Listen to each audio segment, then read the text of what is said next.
Boa tarde. Vamos então começar esta apresentação muito especial do livro O Cinema Não Morreu, Crítica e Cinefilia à Pala de Walsh. É muito especial porque temos aqui connosco o António Mortágua, que vai ler alguns certos. Teve essa generosidade de aceder ao nosso convite de ler alguns certos do livro. Eu já o vou apresentar devidamente, mas para quem já viu o Ramiro, conhecerá e reconhecerá o António. E queria agradecer muito a vinda dele, a presença dele e o empenho dele. Ia começar por falar um bocadinho da razão de ser deste livro. Ele compila, é um livro editado pela Linha de Sombra, que é uma editora que na realidade também é uma livraria, é a livraria da Cinemateca Portuguesa, do Museu do Cinema, e que se constituiu como editora e tem neste livro a sua primeira edição. Este livro compila artigos produzidos nos últimos 5 anos no âmbito de um site de cinema chamado A Pala de Walsh. É no fundo esse site que nós representamos aqui enquanto co-editores, eu, Luís Mendonça, o Ricardo Vera Lisboa e o Carlos Natálio. Durante esses 5 anos, numa base quase diária, produzimos textos de reflexão mais ou menos profunda, mais ou menos presa à espuma dos dias, em torno da sétima arte. É uma comunidade vasta, não somos só nós somos de facto, aqui aparecemos como representantes e somos de facto co-editores e co-fundadores desta comunidade, mas ela é uma comunidade, portanto é um coletivo. É um coletivo de pessoas muito heterogéneo, pessoas que fazem cinema, pessoas que escrevem sobre cinema, pessoas que estudam o cinema e, portanto, académicos, críticos para jornais, jovens realizadores. Portanto, é uma vasta equipa que está em crescimento e que ultrapassa até, e agora está na moda falar sem desconcentração, não é? Ultrapassa aqui as fronteiras da nossa cidade e, portanto, é transversal quase, não é? Desse ponto de vista geográfico, ou pelo menos procuramos que assim fosse. E, portanto, temos, nomeadamente, até as fronteiras do país, porque temos um colaborador brasileiro que também está aqui representado nestas páginas. São textos do eu, são textos íntimos, emotivos, uns íntimos e emotivos, outros menos íntimos e emotivos, mas há de facto, isso era qualquer coisa que nós estávamos a falar há bocado, eu estava a falar com o António sobre isso, e o António pôde confirmar, aliás foi ele que lançou esta ideia e nós recebemos-la como um elogio, que é perpassa neste livro, nestas páginas, um amor intenso ao cinema. E eu acho que está representado por esta palavra um pouco anacrónica e durante muito tempo foi um pouco rejeitada, nomeadamente por quem melhor a personificou, que é cinefilia. Por acaso li há pouco tempo, exatamente o último texto que eu li era sobre isso, não é? Sobre um momento na história do cinema, isto nos anos 70, na altura mais ideológica, mais efervescente, não é? Do ponto de vista ideológico, portanto um bocado ainda contaminado, este ambiente contaminado pelo maio de 68, Os Caia do Cinema, a revista mítica, que no fundo serve de inspiração também para nós, ainda hoje, muda de registro editorial e passa a ter um tipo de publicação, passa a ser um tipo de publicação diferente, sem imagens, muito mais purgada, e começa a rejeitar o cinema e a própria ideia de cinefilia. E, portanto, eu estava a ler há pouco tempo sobre isso e achei curioso que o Serge Danet, este grande crítico da segunda geração dos Caia do Cinema, ele rejeita ou enjeita, nesta altura, esta ideia de cinefilia, este amor, não é? esta devoção ao cinema, e depois vai retomá-la nos anos 80, e, portanto, em certo sentido, há aqui também um acompanhamento dessa ideia de retoma da cinefilia, deste amor um pouco desmedido e desbragado. Acho que é assim que todas as paixões devem ser, e sobretudo com o cinema acho que faz todo o sentido. E é um amor que pode ser um pouco sufocante, não é? E tem e há este título, não é? O cinema não morreu, que aliás era uma coisa que eu depois gostava de vos ouvir um pouco, o Ricardo e Carlos falar um bocado sobre isso. Se houve alguém que amou com essa intensidade o cinema, foi o Jean-Luc Godard, e o Jean-Luc Godard durante a certa altura, não é? Tem esta frase que é: aguardo o fim do cinema com otimismo, e portanto é mais ou menos nessa altura também que começa a revisitar a própria história do cinema e a sua própria história no cinema, e a história com H maiúsculo dentro da história do cinema. E portanto havia, ao mesmo tempo que ele regressava um pouco às suas raízes de crítico e de entusiasta do cinema, sentenciava o fim do cinema. E eu acho que esta ideia de fim produtivo, um fim fecundo, é qualquer coisa que também nos acompanha. Portanto, ao mesmo tempo que celebramos, e o Ricardo também e o Carlos, aliás, nós os três, na verdade, temos dito isso, não é? Que há uma sugestão aqui no título que eu acho que é particularmente interpelante, que é esta ideia de que o cinema não morreu, o cinema ainda não morreu, não é? E, portanto, há aqui o ainda que não está aqui, mas que em certa medida nos mobiliza, não nos paralisa, pelo contrário. Portanto, aliás, eu tenho, desde que nós publicámos o livro, com esta sugestão, não é, do cinema não morreu, é muito interessante ver as reações, que há pessoas que vêm ter comigo e dizem: mas claro que não morreu. E há outras que dizem: mas claro que morreu, não é? Então tem havido, essa era outra coisa que eu gostava de vos ouvir falar sobre isso. Não sei se têm recolhido reações ao título, porque o título de facto tem este lado assim um bocado panfletário, não é? E tem esta palavra proibitiva, normalmente para quem fez jornalismo, e eu tirei o curso de jornalismo, e diziam: nunca se deve pôr não nos títulos, e eu disse: não, vamos pôr não no nosso livro, precisamente porque há aqui esta ideia de que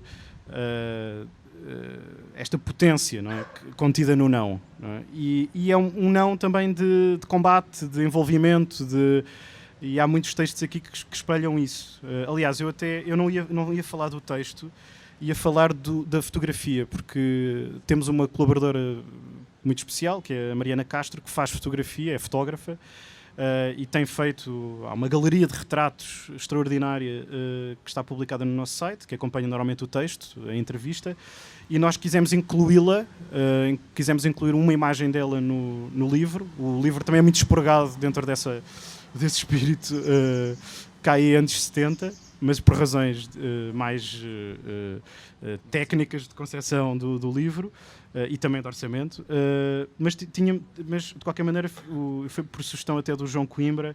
Essa fotografia da Mariana saiu em forma de encarte, e para mim, pelo menos em particular, tem um valor grande, e chama-se simplesmente Luvas e Película.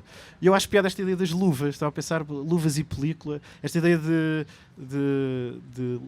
tocar na película, não é? Do toque, de nos envolvermos, não é? De machucarmos o filme, se for caso disso, não é? De nos apropriarmos dele, de baralharmos os filmes com as nossas memórias pessoais, com o nosso momento pessoal e do país, e ao mesmo tempo esta ideia de que é uma coisa frágil. E portanto é preciso usar luvas para mexer nestes filmes. E existe essa reverência, esse amor intenso por qualquer coisa que parece estar à beira do fim, não é? A extinguir-se, qualquer coisa que...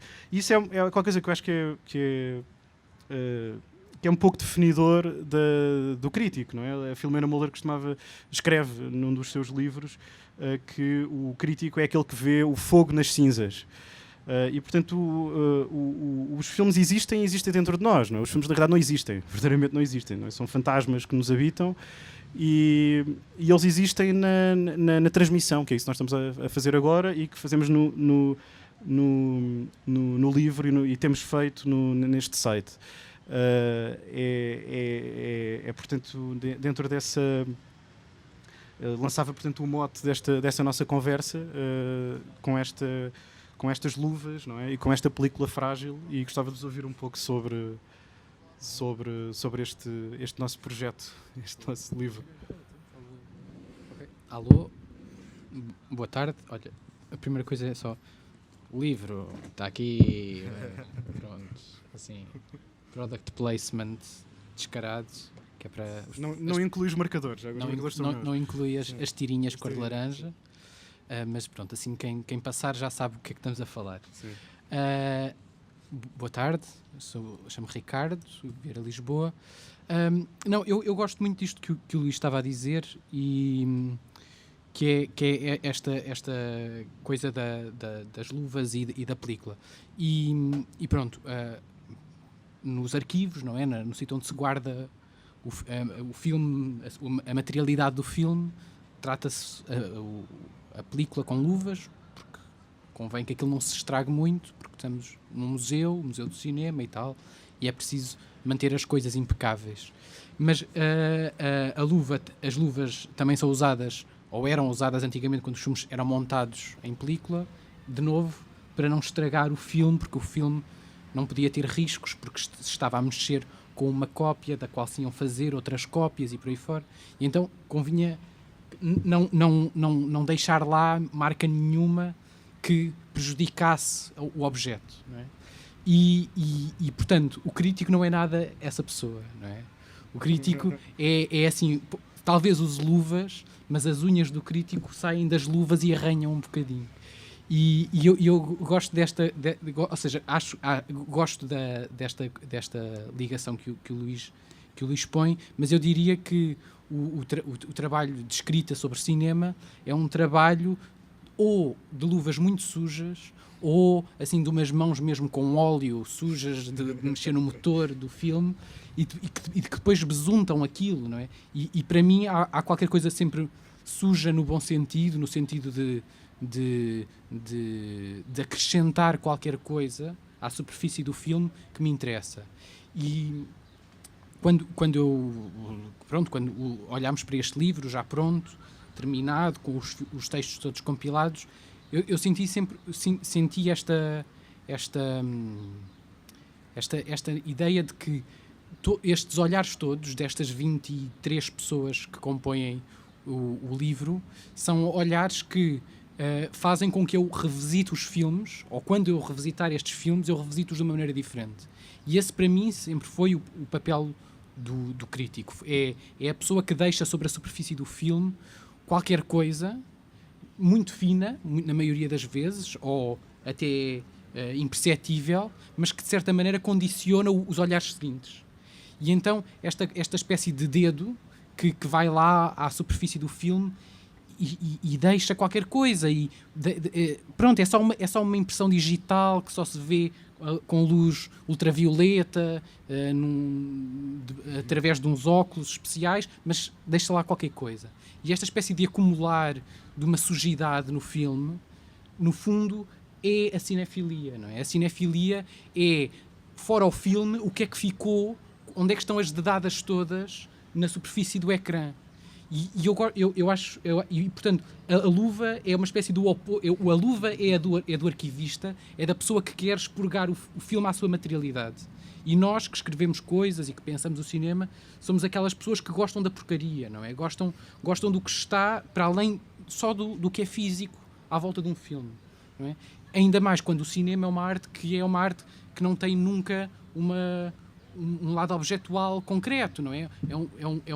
Ninguém consegue ver o filme na película ou no fecheiro digital. É uma arte que acontece na projeção e termina na projeção e termina a cada momento em que acontece, não é? E, portanto, esta espécie de fixação no lado objetual, meio arquivístico, é uma coisa bonita pela sua dedicação, mas não representa de maneira nenhuma o trabalho do crítico. E, portanto, pronto, esta era a primeira coisa que eu queria dizer.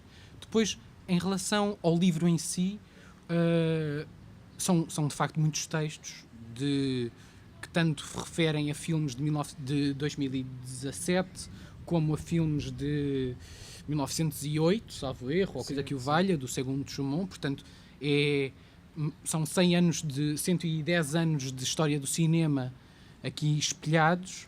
Mas, além dos filmes, o que eu acho bonito neste livro é que eu leio e vejo espelhado também os últimos 5 anos do país, que são os últimos 5 anos em que o À Pala do Walsh existe. E esta produção de textos, que começa em 2012, salvo erro, e termina em 2018, descreve, de uma forma completamente indireta e improvável, os últimos 5 anos de Portugal, que são os anos da Troika, que são os anos de uma crise profunda, de uma crise de valores também, de uma crise económica e por aí fora. E do encerramento dos cinemas também. E do encerramento dos cinemas, sim. E mesmo da relação diferente com o filme enquanto experiência de sala ou experiência de torrent de internet. Sim.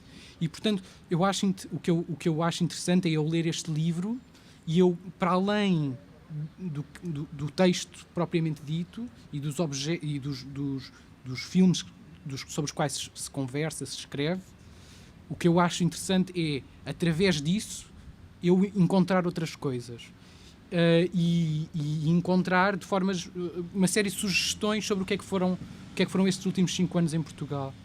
E, em particular, a mim, o que eu acho curioso é, eu leio estes textos e eu lembro, olha, eu escrevi este texto na casa daquela pessoa e eu lembro-me do que é que eu comi naquele dia, não é?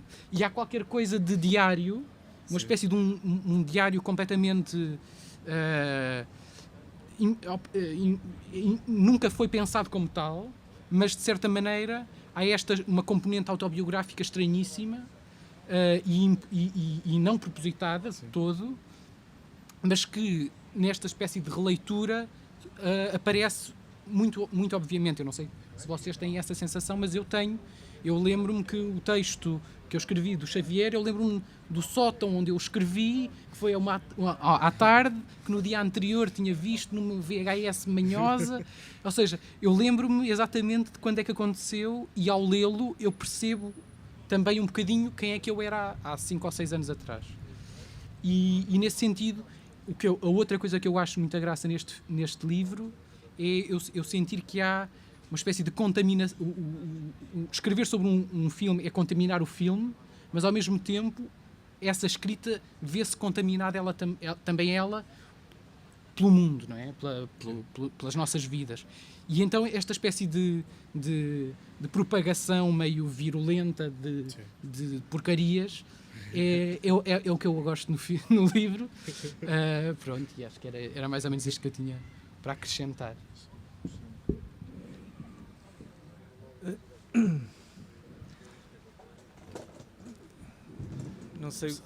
Não sei o que é que eu posso acrescentar mais. Bom, há muita coisa que se pode dizer sobre este livro em particular, sobre a crítica de cinema. Lembrei-me de uma coisa que é transversal a este livro, que eu acho de facto que a crítica de cinema tem este papel de, por um lado, quem a lê, a boa crítica de cinema é aquela que faz ter vontade de ir ver os filmes, e isso é importante, mas também tem uma certa relação, ou abre um certo portal para uma certa subjetividade de quem está a escrever. E, portanto, tudo isto são formas de ligação, e eu acho que a crítica de cinema tem este papel, assim como tem a crítica literária ou tudo mais, para além do seu lado avaliativo, tem esta noção de fazer com que o movimento das imagens tenha uma determinada...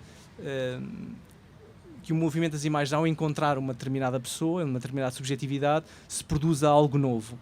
E o Luís estava a dizer há bocadinho, por exemplo, e que é verdade, não é?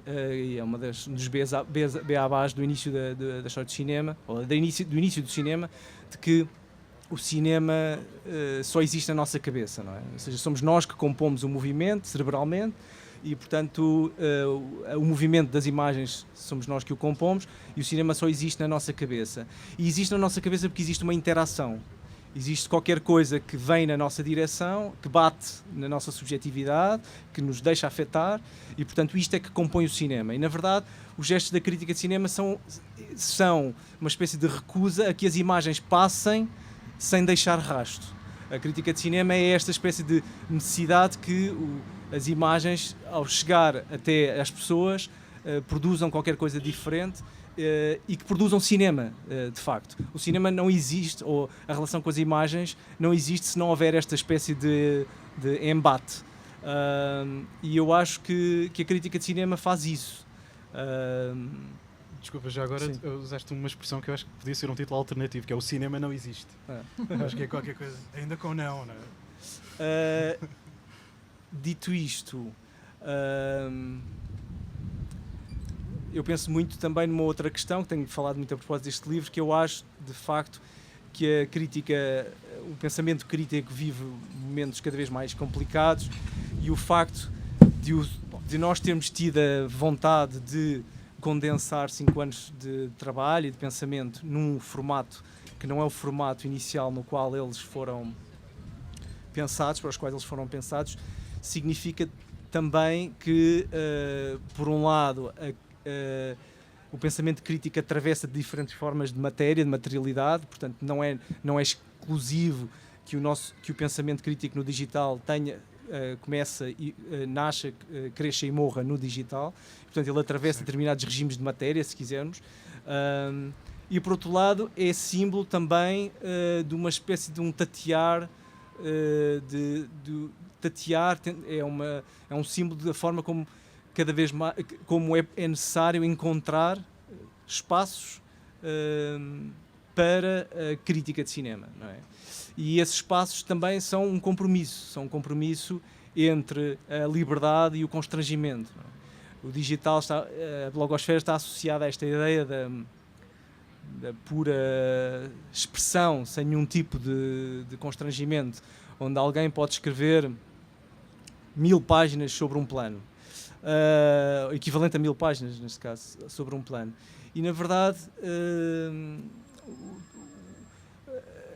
a colocação destes textos, a seleção destes textos em escrito, significa também esta espécie de um certo constrangimento autoimposto à própria crítica que é suposto ter nascido num ambiente digital. E isso significa que nos faz pensar que o espaço da crítica precisa também de encontrar precisa de se encontrar, ou seja, entre a pura liberdade de escrever tudo aquilo que nós queremos numa pura expressão da nossa liberdade e os constrangimentos, sejam eles vindos, no caso dos jornais, nós já sabemos quais são, no caso do papel escrito tem a ver com o limite do limite das páginas e tudo mais, significa esta espécie de, mais uma vez, de embate, significa que a própria crítica precisa destes dois regimes, precisa de um espaço livre, mas também precisa de um espaço de liberdade, é fundamental, mas também precisa de encontrar os seus regimes se quisermos, chamamos de fechamento ou de constrangimento. E ele nasce precisamente desta espécie de relação entre os dois. E o que se vê hoje no digital é esta tentativa de que, perante a euforia da pura liberdade de expressão, quase como se os textos passassem a ser o equivalente às imagens que já ninguém lê ou que já não são suscetíveis já não têm ninguém em quem embater, digamos assim, não é?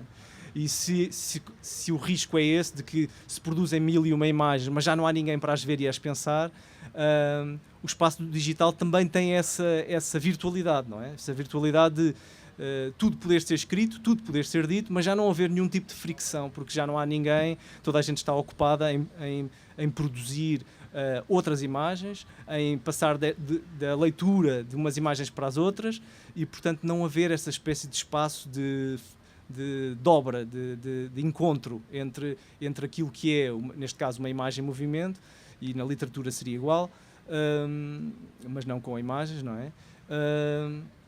E essa espécie de fechamento, essa espécie de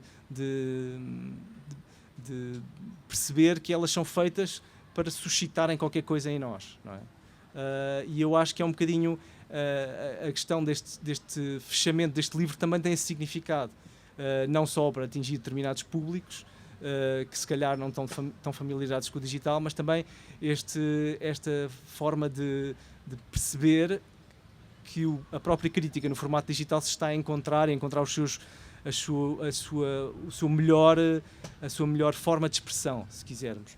e que essa forma de expressão não é necessariamente só, não é só feita de liberdade, é feita de uma composição entre essa liberdade e estes espaços de constrangimentos. E hoje em dia nós vemos isto, que é a ideia de que, por um lado, existe esta crítica puramente livre que aparece em blogs sem nenhum tipo de responsabilidade, sem nenhum tipo de financiamento, e que meia dúzia de pessoas lê, mas que não tem nenhum tipo de reação, não tem nenhum tipo de relação. E, por outro lado, existem a crítica agrilhoada a responsabilidades que destrói o próprio fundamento do pensamento crítico. E, portanto, entre estas duas paisagens, que é uma que conduz ao fim do pensamento crítico e outra que conduz ao fim do pensamento crítico, ou seja, ainda que por estratégias opostas, esta ideia de escrever, mas poder atravessar diferentes materialidades e encontrar novas formas de compromisso, significa isto. Significa que, acima de tudo, é sempre preciso estar presente esta ideia de que as imagens são feitas para que se escreva sobre elas, ou para que se pense sobre elas, e esta relação entre a tal liberdade e o constrangimento. Há uma coisa, agora estavas a falar, e desses espaços de constrangimento que nós próprios, em certo sentido, criámos para nós mesmos, numa lógica também de maior verticalização do discurso e da reflexão em torno das próprias imagens, e, portanto, nessa proposta de leitura das imagens, fazendo uma espécie de freeze frame ao fluxo ininterrupto e torrencial do online. Eu acho que era importante tocar nesse ponto, precisamente porque o Apala de Bolsos, desde o início, que não quer ser um projeto ou um coletivo virtual, não é? E apesar de ter nascido no digital, ele nasce no digital, mas está profundamente embrenhado e quer estar profundamente embrenhado na vida, não é? E desde o início que nós contamos um pouco a história do site no início, logo na introdução. Maria João Madeira, programadora da Cinemateca Portuguesa, faz o prefácio e ela também, em certa medida, complementa um bocadinho, numa perspectiva de fora, essa introdução, essa história que nós contamos. Mas isso, para mim, é muito interessante, precisamente porque eu acho que uma das coisas que nós queríamos era também, e isso está espelhado em praticamente todos os textos, esta ideia de estarmos na imanência dos filmes e produzirmos esta paragem, não é? De novo é o não é? É um bocado aquela... por alguma razão, de novo, a geração Cahiers, por alguma razão, eles dão o salto da escrita para a criação como uma coisa muito natural. E o próprio freeze frame, a ideia da imagem congelada, também surge, é um tropo recorrente nos filmes da Nouvelle Vague, que é esta ideia de parar, não é? Parar, olhar, não é? Ler, fetichizar, etc. E tocar, embrenhar, e essa questão da apropriação que eu acho que é muito importante. Eu, se calhar, fazia só uma proposta que era abrir um bocadinho o índice. De novo, os textos sempre foram produzidos com uma lógica contrária a essa tendência um pouco avulsa de pronto a vestir e a consumir do digital, e, portanto, sempre houve uma pulsão ensaística, e para nós a ideia do livro faz todo o sentido, não é? A própria fragilidade da matéria, e aliás nós fizemos questão de os textos que estão aqui são exclusivos do livro, portanto, a partir do momento em que saem neste objeto, nós retiramos do online, portanto ficou só uma parcela desses textos online, e com um convite para lerem o livro e o objeto. E, portanto, isso para nós era importante, não é? Essa ideia de acabarmos num material perecível que é o livro. E nós temos várias secções, não é? Temos desde logo a introdução, e depois um texto coletivo que é a crítica de cinema. Depois temos o capítulo 1, que é o texto do eu, que colige sobretudo textos de crónica, crónicas regulares, produzidas pelos nossos colaboradores e que refletem sobre um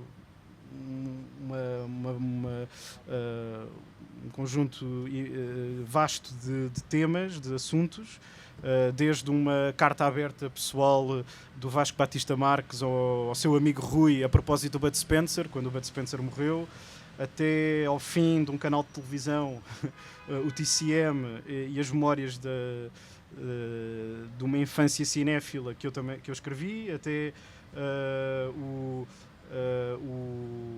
a relação do Carlos Natálio com o João Bernardo da Costa, e fica aqui um pedaço grande da sua vida e da sua intimidade e portanto, esta ideia da escrita do eu aparece com toda a força aqui. Enfim, é este o registro. Depois no capítulo 2 é o grandes autores, e portanto quisemos chamar aqui textos sobre filmes ou alusivos a grandes mestres do cinema, portanto havia aqui uma vontade também de revisitação e de reavaliação dos grandes nomes. Falo de Jean-Luc Godard, Edward Young, Nagisa Oshima, Alfred Hitchcock, Fritz Lang, Raoul Walsh, era preciso falar dele, é daí que vem é o nosso santo padroeiro, Yasujiro Ozu, Alain René, enfim, vários, John Ford, Lubitsch. Depois, o capítulo 3 dá título ao nosso livro, que é O Cinema Não Morreu, precisamente porque o cinema não morreu numa lógica, portanto, demos este título precisamente porque achamos que o cinema que está aí deve ser visto. O cinema continua, apesar de dirigir-se para um fim qualquer que aguardamos serenamente por ele, e tem textos sobre filmes muito recentes, La Fille de Nulle Part, por exemplo, do Jean-Claude Brissot, que projetámos há pouco tempo no Nimas, o Furious 7, o Velocidade Furiosa 7. Portanto, há aqui uma mistura também de lixo e luxo, não é? Cinema de autor e cinema mainstream. O Adeus à Linguagem do Godard, o Cães Errantes do Tsai Ming Liang, o El do Paul Verhoeven, enfim, uma quantidade imensa de filmes que nos tocaram nos últimos anos, desde que o site existe. Cinema a Redescobrir é o capítulo 4 e é esta a ideia de escavação, não é? De olhar para trás, de ver o que é que a chamada história oficial do cinema descurou, não é? E negligenciou, e portanto temos textos aqui um pouco com lata, não é? Textos com muita lata. Por exemplo, há um texto do João Lameira, o quarto fundador do Apala de Bolos. Ele tem um texto em que defende que o remake do Abu de Souffle, o remake americano com o Richard Gere, o Breathless, é melhor que o filme do Godard. Portanto, temos aqui uma perspectiva curiosa, e faz a defesa desse filme. E temos também do João Lameira uma defesa do Raising Cain, do Brian De Palma, em que diz que quem não gosta do Brian De Palma não gosta de cinema. Portanto, são os textos que têm muita lata, não é? E também levam a descobrir coisas mais ou menos desaparecidas, não é? Temos o texto do Miguel Patrício sobre o Seijun Suzuki, um metralhador de sonhos, na altura produzido após a morte do realizador japonês. Um texto da Mafalda Melo sobre os homens maltratados no cinema de Pietrangeli, não é propriamente um realizador italiano muito citado, tal como não é o Cotafavi, um texto do Carlos Natálio. Isto só para dar alguns exemplos. E no fim, no último capítulo, o quinto, o Visita ao Cinema Português, dedicamos aqui um espaço especial ao cinema português. Já falei demais, eu só queria dizer que há de facto um espaço muito... um espaço dedicado ao Manuel Mozes, que nos é particularmente querido. Há 2 textos sobre os filmes do Manuel Mozes. É dos poucos realizadores, não é, que aparecem com 2 textos.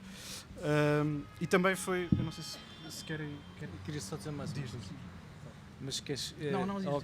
Não, só queria dizer, a propósito, há bocadinho lançaste este desafio, e é uma coisa em que eu penso muito, que é, de facto, em relação à questão da morte do cinema. Acho que há aqui 2 formas de colocar a questão. A primeira é de que é aquela que tenho dito várias vezes, que é o cinéfilo, no seu amor pelo cinema, é aquele que saberá o momento em que será a altura de eutanasiar o cinema, e será o primeiro a fazê-lo. E, portanto, no dia em que o cinema estiver para morrer, o cinéfilo é o primeiro a reconhecê-lo, é o primeiro a dizer: ok, já acabou, vamos fazer outra coisa. Isto por um lado, porque esse é um sinal é também um sinal de amor. Um sinal de amor é deixar morrer aquilo que nos fez muito felizes e que nós sabemos que já não tem sobrevivência. Isto por um lado. Por outro lado, isto de uma forma mais rigorosa em relação a uma determinada configuração que o cinema teve durante vários anos. De qualquer forma, acho que estamos ainda, acho eu, para o mal ou para o bem, ainda muito agarrados a uma visão um pouco rígida do cinema.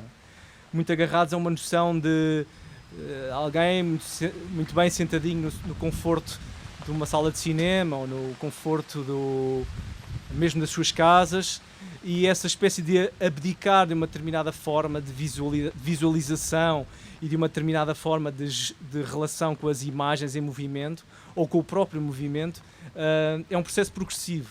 E, na verdade, a morte do cinema é essa transformação progressiva da nossa relação com essas imagens em movimento.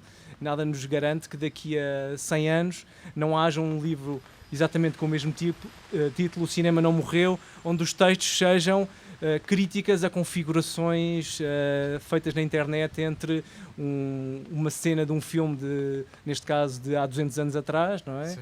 Com um comentário, com uma inscrição qualquer de áudio, e portanto que isso seja uma nova forma de relação com uma nova configuração do cinema, mas que se mantenha necessariamente duas coisas que me parecem fundamentais. Por um lado, esta espécie de criação de um significado através de um encadeamento de elementos em movimento, e por outro lado, ainda mais importante, que é essa espécie de dobra que falava, que é que isso também nos afete e que isso nos dê vontade de pensar e escrever. E portanto isso, provavelmente, o cinema estará sempre a morrer nessa perspectiva, não é? O cinema estará sempre a morrer, o cinema morreu da configuração do mudo para o som, morreu do preto e branco para a cor, houve qualquer coisa que morreu. E, portanto, esse movimento faz com que, precisamente porque está em movimento, está constantemente a renascer e a morrer.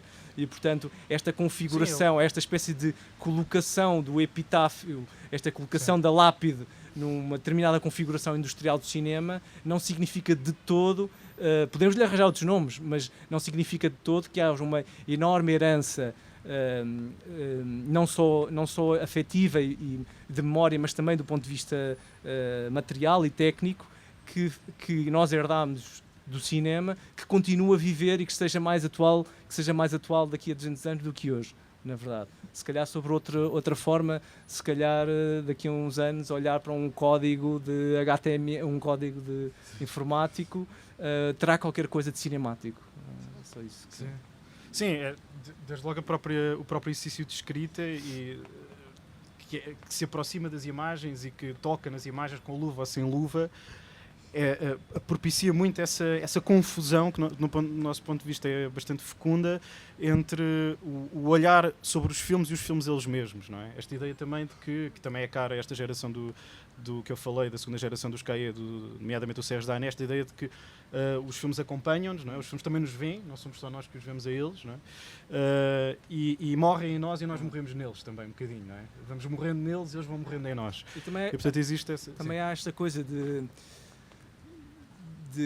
olharmos hoje para o panorama do audiovisual e mesmo de internet, de informática, da linguagem digital, e de achar que de facto o cinema corresponde a um regime simbólico, mas que é demasiado rígido, que era demasiado rígido para os tempos de hoje. Ou seja, que o movimento precisava de acelerar, por outras palavras, não é? E, portanto, que novas formas existirão de criar significados com esse movimento. Sim, no sentido em que o cinema pode ter morrido, mas o cinematográfico dificilmente morrerá, não é? Qualquer especial em vida, qualquer... Depois os conceitos, claro. Cada um chama-lhe, poderá chamar-lhe o que quiser, não é? Esta coisa, aliás, isso... A relação do cinema para as imagens em movimento, para o audiovisual, tudo isto já são tentativas de ir alargando, mas há qualquer coisa que começou com o cinema, que não existia antes do cinema e que continua ali, não é? E, portanto, essa continuação, de certa forma, faz com que esse não seja sempre um não entre aspas, não é? Pronto, eu acho que nesse sentido, e voltando um bocadinho ao Moses, porque há aqui, eu acho que o Moses, desse ponto de vista, acaba por ser uma síntese importante e por isso é que temos aqui o António. Estava a ver se a chuva também passava e o vento, porque depois acho que favorece a leitura, e ainda bem que passou. O Hugo está connosco. Não é o filme do Scorsese, é A Tempestade.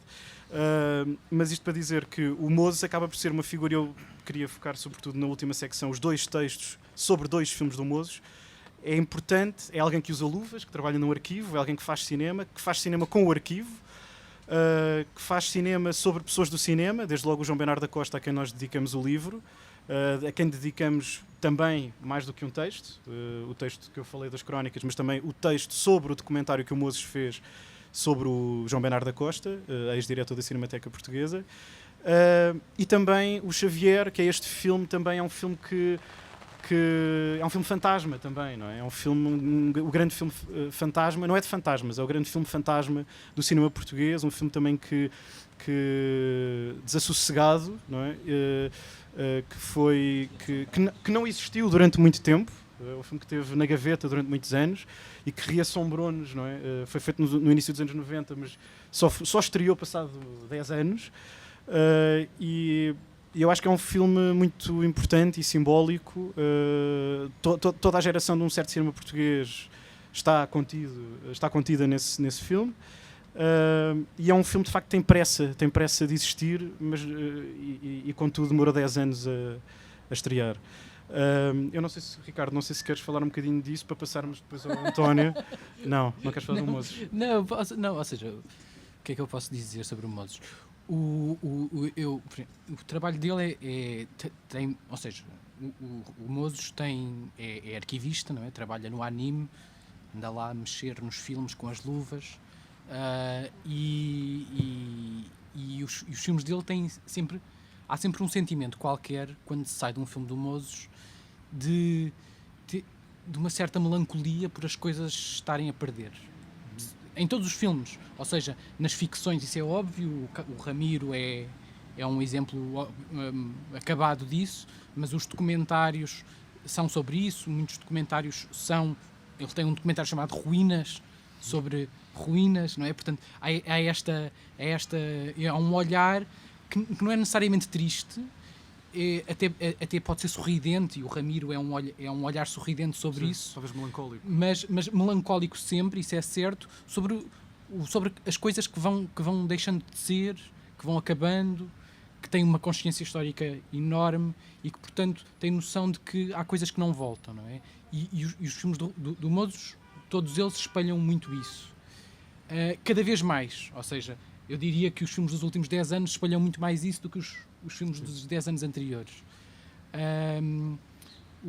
O Xavier é um filme cheio de energia, cheio de vida, apesar de ser um filme que é um nave morto, não é? E, portanto, o filme tem essa natureza estranha. Mas pronto, eu não consigo acrescentar muito mais, só queria, se calhar, dizer 2 coisas, que é, eu acredito mais que quando o cinema morrer, alguém terá muito prazer com o seu cadáver, e acho que é mais por aí, e portanto o cinéfilo vai continuar lá em cima dos ossos, feliz da vida, já continua hoje em dia, e vão visitar a Cláudia, que está ali naquela banquinha, que é da livraria Linha de Sombra, que é a livraria que vende este livro, e que foi o João, o dono da livraria, que apostou em nós e que nos disse: vamos editar isto, vamos fazer um livro, e portanto foi assim uma espécie de aposta no vazio, mais ou menos, e portanto